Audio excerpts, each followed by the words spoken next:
कोई जगह नहीं है।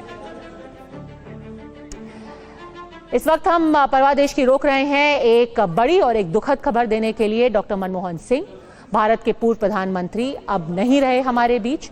पूर्व पीएम मनमोहन सिंह का निधन हो गया है। आज शाम को ही उन्हें एम्स में भर्ती कराया गया था। उनको सांस लेने में तकलीफ हो रही थी।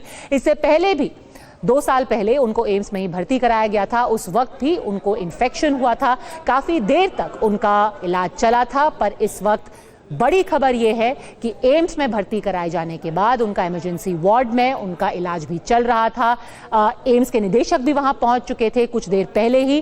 प्रधानमंत्री मोदी ने भी मनमोहन सिंह जी के परिवार से फोन पर बात की थी, उनकी हालत का जायजा लिया था। और अब ये बड़ी खबर आ रही है, बीजेपी अध्यक्ष जेपी नड्डा भी इस वक्त पहुंच गए हैं, एम्स पहुंच गए हैं। प्रियंका गांधी वड्रा वहां पहले से ही मौजूद हैं। जो आप सुरक्षा के इंतजाम देख रहे हैं, लगातार अब लोगों का आना जाना वहां जारी है। कुछ देर पहले ही पूरा परिवार डॉक्टर मनमोहन सिंह का एम्स पहुंच चुका था। प्रियंका गांधी वड्रा भी उसके फौरन बाद ही वहां पहुंच चुकी थी। इसके तुरंत बाद प्रधानमंत्री मोदी ने फोन से बात की थी गुरशरण कौर जी से, पता लगाने की कोशिश की थी कि डॉक्टर मनमोहन सिंह का इलाज कैसा चल रहा है। पर इस वक्त की बड़ी खबर कि 92 साल की उम्र में आखिरकार डॉक्टर मनमोहन सिंह का निधन हो गया और अब वो हमारे बीच नहीं रहे हैं। राज्यसभा से सांसद थे वो, असम से राज्यसभा के लिए चुने गए थे। पीवी नरसिम्हा राव की सरकार में वो वित्त मंत्री रहे थे और उस दौर में बहुत ज्यादा इकोनॉमिक रिफॉर्म्स का पूरा श्रेय उन्हीं को दिया जाता था। किस तरीके से उन्होंने लिबरलाइज किया था भारत की इकोनॉमी को, उसका पूरा श्रेय बार बार उन्हें दिया जाता था। और हाल फिलहाल में ही प्रधानमंत्री मोदी ने भी कहा था कि जिस तरीके से राज्यसभा के चुनाव में वोटिंग करने के लिए बेहद कमजोर हालात में व्हील चेयर पर बैठ करके डॉक्टर मनमोहन सिंह सदन में पहुंचे थे, ये दिखाता था कि किस तरीके से वो डेमोक्रेसी में विश्वास रखते थे। डेमोक्रेसी के प्रिंसिपल्स को ही अपहोल्ड करने के लिए वो अपना वोट डालने पहुंचे, इसके बावजूद कि वो बेहद कमजोर थे, बेहद बीमार चल रहे थे।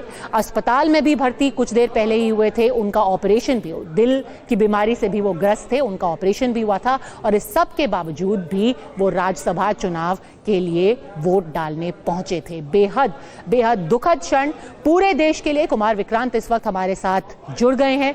विक्रांत, सिर्फ कांग्रेस पार्टी के लिए ही नहीं, पूरे देश के लिए एक बहुत बड़ा लॉस।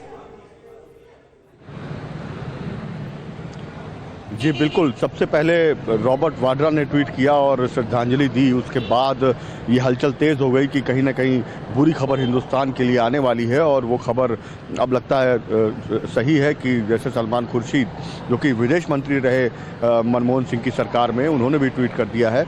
और महत्वपूर्ण बात यह है कि राहुल गांधी और मल्लिकार्जुन खड़गे यहाँ से कुछ ही देर में कोशिश की जा रही है कि जल्दी से जल्दी चार्टर विमान के जरिए वो दिल्ली पहुँच जाएँ। और उसके अलावा जो कांग्रेस के बाकी नेता हैं, यहाँ पर जो कल की जय बापू, जय भीम, जय संविधान रैली बेलगावी में होनी थी, उस रैली में जो बाकी नेता आए थे वो सारे जल्दी से जल्दी दिल्ली पहुंचने की कोशिश कर रहे हैं। और अब कल की रैली का कोई मायने नहीं है, वो रद्द हो चुकी है। तो ऐसे में मनमोहन सिंह जो शख्सियत है कांग्रेस पार्टी की, जिस तरीके से 1991 में जब हिंदुस्तान जिस स्थिति में था, अर्थव्यवस्था थी, उन्होंने उसको खोला, उदारीकरण लेकर आए। नरसिम्हा राव प्रधानमंत्री थे, वो वित्त मंत्री बने मनमोहन सिंह, और उसको संभाला और वित्त मंत्री के तौर पर सफल कार्यकाल उनका माना गया। और 2004 में जब सोनिया गांधी ने प्रधानमंत्री का पद ठुकराया, जब तमाम ओर से विदेशी मूल का मुद्दा उठा, तो उस वक्त सोनिया गांधी ने किसी राजनेता को नहीं, डॉक्टर मनमोहन सिंह को चुना। और मनमोहन सिंह लगातार 10 साल तक, आप कह सकते हैं कि जवाहरलाल नेहरू के बाद मनमोहन सिंह कांग्रेस के वो प्रधानमंत्री रहे जो लगातार 10 साल हिंदुस्तान के प्रधानमंत्री रहे। इंदिरा गांधी भी लगातार 10 साल एक ही बार में प्रधानमंत्री नहीं रह सकी। तो आप मनमोहन सिंह के कद का अंदाज़ा लगा सकते हैं। मुस्कुराते रहते थे और वो उनका वो डायलॉग सबको याद होगा कि हज़ारों सवालों से बेहतरीन मेरी चुप्पी है। तो कम बोलते थे लेकिन अर्थव्यवस्था को आगे ले जाने की हमेशा बात करते थे। और वो मनमोहन सिंह के, आप अगर सियासी बात करें तो 2008 में न्यूक्लियर डील को कौन भूल सकता है, जब सोनिया गांधी ने मनमोहन सिंह का साथ दिया और लेफ्ट दूर हो गया कांग्रेस से। और लेफ्ट आज कहाँ पर पर है। तो मनमोहन सिंह की शख्सियत खाली कांग्रेस के लिए नहीं, पूरे हिंदुस्तान के लिए हमेशा के लिए याद की जाएगी। और ये बड़ा झटका है उनकी पर मैं जल्दी से रुख कुमार कुंदन का भी करना चाहती हूँ, क्योंकि वो इस वक्त एम्स के बाहर ही मौजूद हैं। अब ये खबर पुख्ता हो गई है, क्या एम्स की तरफ से कोई भी स्टेटमेंट आया है कुंदन? अभी तक कोई स्टेटमेंट नहीं आया है, और जब तक एम्स से एक मेडिकल ऑफिशियल बुलेटिन का वेट किया जा रहा है। लेकिन मैं फिर कह रहा हूं, जिस तरीके से लोग आ रहे हैं, जिस तरीके से आला अधिकारी आ रहे हैं, आला नेता आ रहे हैं, अभी अभी जेपी नड्डा पहुंचे हैं। जेपी नड्डा जो केंद्रीय स्वास्थ्य मंत्री भी हैं और भारतीय जनता पार्टी के अध्यक्ष भी हैं, तो जेपी नड्डा अभी से बस 2 मिनट पहले पहुंचे हैं। और कांग्रेस के साथ साथ भारतीय जनता पार्टी के लोगों का भी यहाँ पे आना शुरू हो गया है। तो ये इंगित करता है कि किसी भी तरह की कोई एक बड़ी अनहोनी की बात है। लेकिन इतना जरूर है कि अगर हम बात करें एम्स की, तो एम्स की तरफ से अभी तक कोई ऑफिशियल बुलेटिन नहीं आया है। एम्स की तरफ से बताया गया है कि अब से थोड़ी देर बाद उनके स्वास्थ्य को लेकर एक ऑफिशियल बुलेटिन जारी किया जाएगा। अब वो बुलेटिन क्या होगा, किस तरह की बातें हैं, इसका हमें इंतजार जरूर है।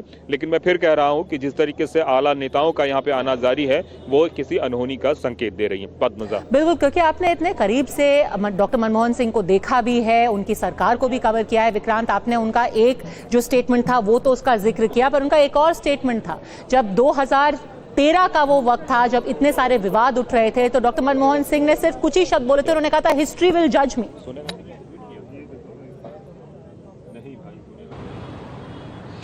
जी बिल्कुल, मनमोहन सिंह बहुत कम बोलते थे।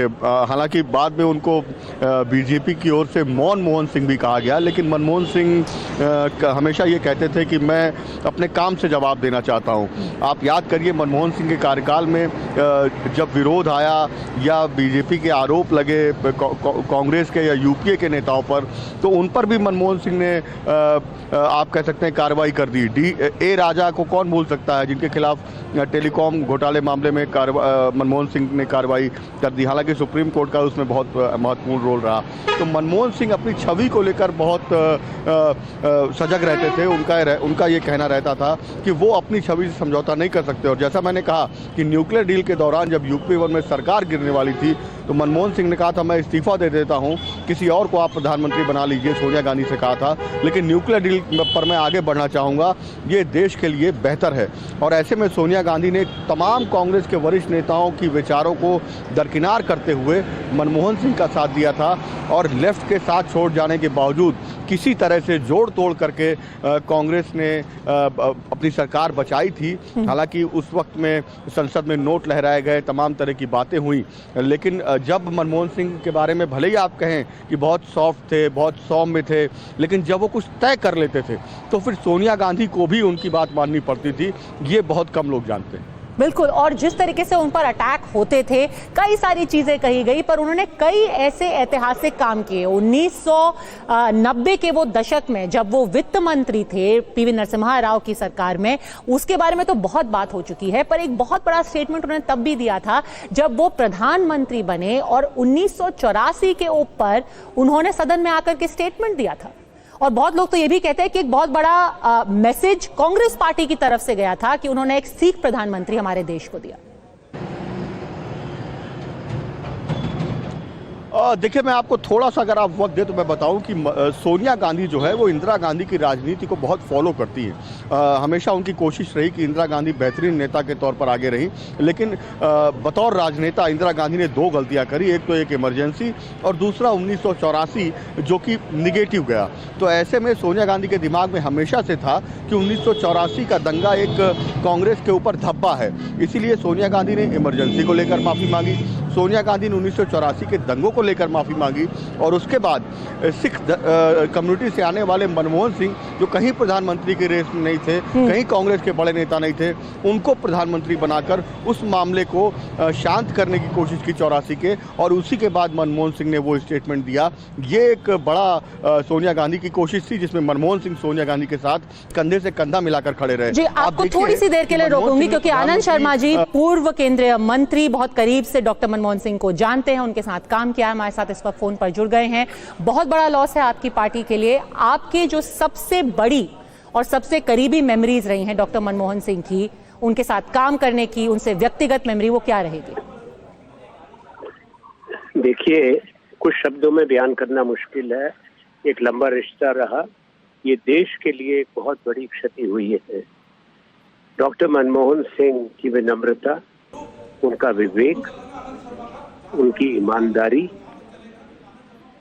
वो बहुत आज के समाज और राजनीति में उसका ढूंढना मुश्किल है। वो मेरे लिए केवल मेरे प्रधानमंत्री नहीं थे, एक गुरु थे, जिन्होंने हर कदम पे कुछ सिखाया और हौसला अफजाई की। बड़े फैसले हुए उनके समय में। डॉक्टर मनमोहन सिंह देश के लिए समर्पित थे। उनका योगदान इतिहास गौरव के साथ और कृतज्ञता के साथ याद करेगा, देश की भावी पीढ़ी को प्रेरणा देगा। आनंद शर्मा जी, आपने कहा बहुत कुछ सीखने के लिए मिला उनसे। अगर कोई एक सबसे बड़ी सीख हो, भले से ही वो राजनीतिक हो या फिर व्यक्तिगत हो या जीवन के बारे में हो, आप क्या याद रखेंगे? एक उसमें सीमित नहीं कर सकता, पर जिस ढंग से हमने भारत और अमेरिका के साथ परमाणु संधि करी और पूरे विश्व में मुख्य धारा में भारत को शामिल किया, वो एक बहुत बड़ा लर्निंग एक्सपीरियंस मेरे जीवन का रहा, क्योंकि मैं उस समय उनके साथ सीधा काम करता था साउथ ब्लॉक के अंदर विदेश राज्य मंत्री के रूप में।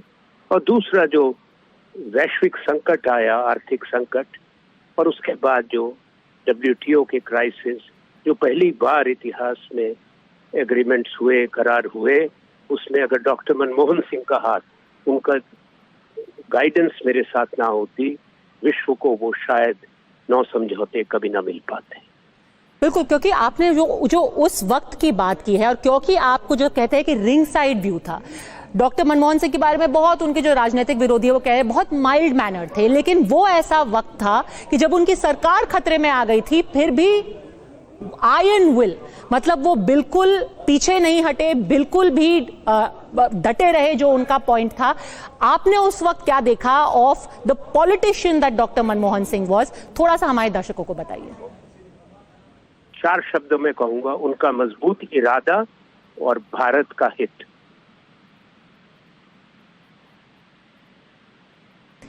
सिंगल बिगेस्ट अचीवमेंट, उनकी सबसे बड़ी उपलब्धि, सिर्फ प्रधानमंत्री के तौर पर ही नहीं, पर एक नेता के तौर पर, एक कांग्रेसी के तौर पर, क्या उनकी लेगेसी आपको याद रहेगी?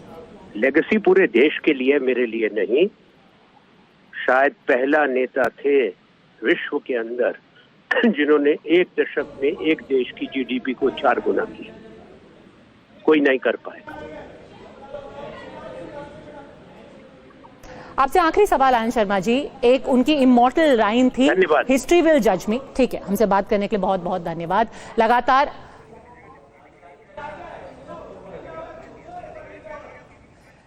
ठीक है, आधिकारिक बयान अब आ गया है एम्स की तरफ से। निशांत मेरे साथ जुड़ गए हैं। जी निशांत, क्या बोल रहा है एम्स? अभी इस वक्त एम्स की तरफ से आधिकारिक बयान आ गया है, बहुत सारी इंफॉर्मेशन फ्लो इन हो रही है। ये सारी चीजें हम आपको बताने वाले हैं। एक जो जानकारी हमारे पास आ रही है, कई लोगों ने ट्वीट किया, लेकिन उससे पहले मैं आपको, ये आपके सामने आधिकारिक बयान है जिसको मैं पढ़ के अपने दर्शकों को सुना रहा हूं।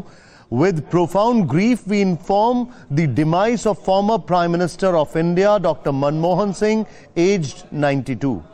He was being treated for age-related medical conditions and had sudden loss of consciousness at home on 26 December 2024. उनको बचाने के लिए काफी कोशिश की गई। जैसे ही वो घर पे उनके साथ ये उनको दिक्कतें हुई और उसके बाद लिखा है कि उनको मेडिकल इमरजेंसी एम्स में लाया गया करीब 8:06 पर शाम को। हमारी काफी कोशिशों के बाद भी उनको रिवाइव नहीं किया जा सका और 9:51 पर 9:51 PM उन्होंने अपनी अंतिम सांस ली। ये एम्स की तरफ से आधिकारिक बयान आया है, sign by professor incharge media cell doctor Reema Dada. मैं अपने दर्शकों को एक बार पुनः ये बताना चाहूंगा, एम्स की तरफ से ये ब्रीफ आया है कि मनमोहन सिंह जी की जो तबीयत थी वो खराब हो गई एज रिलेटेड दिक्कतों के चलते। ठीक है, एज रिलेटेड कॉम्प्लिकेशंस बता रहा है एम्स और उनका टाइम ऑफ डेथ भी उन्होंने बताया है कि 9:51 पर उनको डेड डिक्लेयर किया गया। चलते हैं सीधे कुमार कुंदन के पास। शशि थरूर वहां पहुंचे हुए। Who served the nation as Prime Minister, Finance Minister. He was somebody who was a visionary, who did a great deal for the country. And we are all cancelling the very elaborate programs planned here and rushing back to Delhi, most of us. So I think it will be cancelled. It's not for me to announce. The government of Karnataka will announce. But for me, I have to get back now and see Sir, you the worked in his cabinet. How do you remember him, sir? I remember him as a wonderful man, a good leader, a compassionate individual, a great visionary. Thanks. Thank you. मंत्री के तौर पर उन्होंने काम किया है doctor Manmohan Singh की cabinet में एज अ विजनरी। मतलब चार तस्वीरें हम आपको दिखा रहे हैं कैसे पहली बार उन्होंने अपना बजट भाषण दिया था। 2004 की ये तस्वीर आपको हम दिखा रहे हैं जब वो प्रधानमंत्री बने थे पहली बार। 2009 जब उन्हें दूसरी बार मैंडेट मिला था और फिर से वो भारत के प्रधानमंत्री बने। और संसद के विशेष सत्र में जब वो आए थे अपना वोट डालने के लिए, डॉक्टर मनमोहन सिंह को आखिरी बार संसद में विशेष सत्र में देखा गया था। ये चार तस्वीरें आपके सामने डॉक्टर मनमोहन सिंह की। एक बार फिर से कुमार कुंदन के पास चलते हैं तो अब आधिकारिक बयान आ गया है। 9:51 पर डॉक्टर मनमोहन सिंह ने कुंदन अपनी आखिरी सांसें ली। पहुंचे हैं। उसके अलावा अगर हम बात करें जिस तरीके से उनकी तबियत लगातार निश्चित रूप से पंजा जो जानकारी हम लोग दे रहे थे कि 8 बजे के आसपास उनको लाया गया था। एम्स का जो ऑफिशियल बुलेटिन है उसके हिसाब से 8:06 पे उनको लाया गया और 9:51 पे उन्होंने आखिरी सांस ली। जैसा कि हमें जानकारी दी गई थी कि उनको लंग्स में इन्फेक्शन था और यहाँ पे लाने के बाद उनको CPR दिया जा रहा था। कोशिश की जा रही थी कि उनको किसी भी तरीके से रिवाइव किया जा सके, लेकिन जो डॉक्टरों की मेहनत थी वो शायद रंग नहीं लाई और तकरीबन 9:51 पे उन्होंने आखिरी सांसें ली। और जो ऑफिशियली जो बुलेटिन बताया गया है उसके हिसाब से एज रिलेटेड प्रॉब्लम 92 साल के जो पूर्व प्रधानमंत्री मनमोहन सिंह जी थे उनको जो है शरीर में कई तरह के कॉम्प्लिकेशंस थे। इससे पहले भी एम्स में थोड़े दिन पहले वो एडमिट हुए थे और डॉक्टरों की टीम उनके घर पे भी जाके लगातार उनके सेहत पर नजर बनाए हुई थी। लेकिन आज की जो स्थिति आई उसमें जो एक तरह से जो हमें जानकारी मिली उनको चेस्ट इन्फेक्शन था और उसके बाद लंग्स में भी उनको इन्फेक्शन था। तो जब यहाँ पे लाया गया उनको CPR दिया गया, उनको सांस लेने में दिक्कत हो रही थी। उनको आपको रोकूंगी थोड़ी सी देर के लिए। राशिद अलवी जी, सीनियर कांग्रेस के नेता हमारे साथ इस वक्त जुड़ गए हैं। राशिद अलवी जी, बहुत दुखद क्षण है ये पूरे देश के लिए, आपकी क्या यादें हैं डॉक्टर मनमोहन सिंह से जुड़ी हुई? देखिए, बहुत तकलीफ की खबर है, बहुत दुखद खबर है और डॉक्टर साहब के साथ तो बहुत सारी यादें हैं। 10 साल उनके साथ काम करने का मौका मिला है मुझे। उन्होंने यूनाइटेड नेशंस में भेजा, मुझे फोन करके बुलाया और उन्होंने मुझसे कहा कि सबसे पहले मुझे तुम याद आए और मैं तुम्हें यूनाइटेड नेशंस भेज रहा हूँ। जब अमेरिका के साथ न्यूक्लियर पैक्ट हुआ, एक बड़ा माहिदा था अमेरिका के साथ, बहुत लंबी चौड़ी बातचीत के बाद वो माहिदा हुआ था और सरकार गिरने वाली थी। एक राजनीतिक दल अपनी सपोर्ट विड्रॉ कर रहा था कि न्यूक्लियर पैक्ट अमेरिका के साथ नहीं होना चाहिए, लेकिन देश के हितों को सामने रख के डॉक्टर साहब ने, कांग्रेस पार्टी ने ये तय किया कि नहीं, न्यूक्लियर पैक्ट अमेरिका के साथ हम करेंगे, सरकार गिरे या ना गिरे। और डॉक्टर साहब ने वो शानदार तरीके से वो माहिदा अमेरिका के साथ कराया। डॉक्टर साहब बड़े इकोनॉमिस्ट थे, पॉलिटिशियन से ज्यादा वो बड़े इंसान थे। वो हमेशा हमारे दिलों में जिंदा रहेंगे, देश उन्हें कभी फरामोश नहीं कर पाएगा। सब लोगों ने डॉक्टर मनमोहन सिंह को हमेशा एक बहुत ही रिजर्व्ड पॉलिटिशियन के तौर पर देखा है। ज्यादा बोलते नहीं थे, कभी अपना इमोशन कोई दिखाते नहीं थे पब्लिक में, क्योंकि आपने इतने करीब से काम किया है। कोई उनका ऐसा पहलू जो कभी लोगों के सामने नहीं आया हो? एक तो सबसे अहम बात यह है कि 10 सालों तक जो भी पार्लियामेंट के अंदर कानून बनते थे, बिल्स पेश होते थे, कभी ये एडमेंट नहीं होते थे कि भारतीय जनता पार्टी अगर मुखालफत कर रही है तो करती रहे, हम कानून बना के रहेंगे। हालांकि सरकार मेजॉरिटी की थी और बगैर बीजेपी के भी कानून बन सकता था, लेकिन हमेशा बीजेपी के नेताओं से, अरुण जेटली जी से और दूसरे नेताओं से बातचीत होती थी कि कानून के एक अंदर सेकंड क्या के लिए माफी amendment- चाहूंगी, आपको एक सेकंड के लिए रोक रही हूँ राशिद अलवी साहब। पवन खेड़ा जी, हेड ऑफ कम्युनिकेशंस है कांग्रेस पार्टी के लिए। आपका इतना बड़ा वहां पे कांग्रेस वर्किंग कमेटी का चल रहा था, उसके बीच में इतनी ट्रैजिक न्यूज। जी, बहुत दुखद दिन है। बहुत अफसोस के साथ हमने ये खबर सुनी कि हमारे one of the best prime ministers, मैं कह सकता हूँ, हमारे बीच नहीं रहे। उनका योगदान भारत की अर्थव्यवस्था के उत्थान में, भारत की को एक अच्छा नेतृत्व देने में हमेशा याद रखा जाएगा। एक बहुत संवेदनशील, बहुत संजीदा व्यक्तित्व के वो धनी थे। उनको आने वाली पीढ़ियां उनसे प्रेरणा लेती रहेंगी। पवन खेड़ा जी, शायद आपका एक बर्ड्स आई व्यू रहा है, एक बहुत ही यूनिक टाइम इन हिस्ट्री में, जहां पर दिल्ली और केंद्र दोनों में आपकी सरकार थी और दो बहुत ही दिग्गज नेताओं को आपने काम करते हुए देखा, शीला जी और डॉक्टर मनमोहन सिंह। दोनों ही अब हमारे साथ नहीं रहे हैं। आप कुछ उस वक्त के बारे में हमारे को बता सकते हैं जब आप दोनों दिल्ली राज्य और केंद्र की राजनीति को इतने करीब से देख रहे थे और इन दोनों नेताओं को देख रहे थे? जब भी चुनौतियां दिल्ली के सामने आती थी, डॉक्टर मनमोहन सिंह हमें